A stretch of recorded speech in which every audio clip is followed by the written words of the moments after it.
అటుకుల పోహ తయారు చేయడానికి ముందుగా స్టవ్ పైన ఒక బాండి పెట్టి అందులో 2 టేబుల్ స్పూన్స్ వరకు ఆయిల్ అనేది యాడ్ చేసుకోవాలి. ఆయిల్ వేడైన తర్వాత దీనిలో కొంచెం వేరుశనగ గుళ్ళు వేసుకోవాలి. వీటిని మీడియం ఫ్లేమ్లో దోరగా వేయించుకున్న తర్వాత తీసి పక్కన పెట్టేసుకోవాలి. నెక్స్ట్ దీంట్లోనే కొంచెం ఆవాలు, జీలకర్ర, నెక్స్ట్ కట్ చేసుకున్నటువంటి పచ్చిమిర్చి, క్యారెట్ ఇంకా ఆనియన్ వేసి కొద్దిసేపు సాట్ చేసుకోవాలి.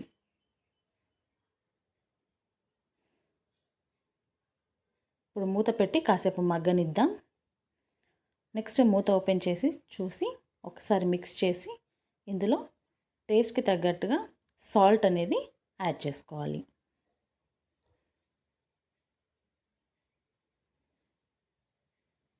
సాల్ట్ అనేది మీ టేస్ట్ పరంగా యాడ్ చేసుకొని మళ్ళీ ఒకసారి మిక్స్ చేసేయాలి.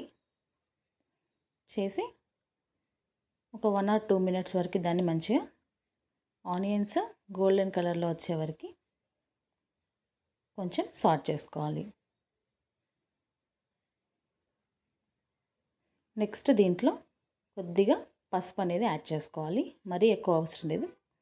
ఒక 1/2 teaspoon అంతా పసుపు యాడ్ చేసుకొని ఒకసారి మంచిగా కలుపుకున్న తర్వాత ముందుగా కడిగి పెట్టినటువంటి అటుకులను తీసి ఈ పోపులో యాడ్ చేసుకోవాలి.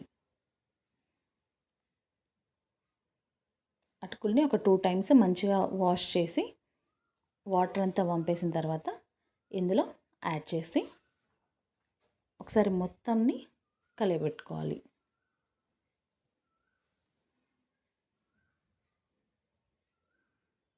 ఇది ఎక్కడ ముద్దలు లేకుండా ఒకసారి మంచిగా పర్ఫెక్ట్గా కలుపుకున్న తర్వాత దీంట్లో మనం ముందుగా ఫ్రై చేసుకున్నటువంటి పల్లీలను యాడ్ చేసుకుందాం.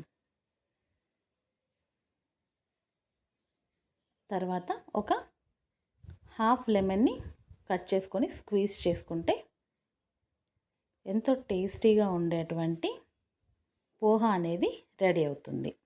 దీన్ని ఒకసారి మంచిగా మిక్స్ చేసి ఒక 5 minutes వరకు ఇలా సిమ్లో ఉంచి మంచిగా మిక్స్ చేసుకుంటే టేస్టీగా ఉండే పోహ రెడీ. అండ్ ఇది బ్రేక్ఫాస్ట్కి కానీ తీసుకోవచ్చు, లేదంటే ఈవినింగ్ స్నాక్లా కూడా తీసుకోవచ్చు. అండ్ ఇది హెల్దీ స్నాక్ అన్నమాట. అండ్ చాలాసేపటి వరకు మనకి స్టమక్ అనేది ఫుల్ అయిన ఫీలింగ్ ఉంటుంది. సో తప్పకుండా ఒకసారి మీరు ట్రై చేయండి. మీకు ఎలా వచ్చిందో కమెంట్ సెక్షన్లో కమెంట్ చేయండి. And if you like this recipe, ఇలాంటి మోర్ వీడియోస్ కోసం నా ఛానల్ని మీరు సబ్స్క్రైబ్ చేసుకోండి, లైక్ చేయండి అండ్ ఎంకరేజ్ చేయండి. Thank you so much for watching.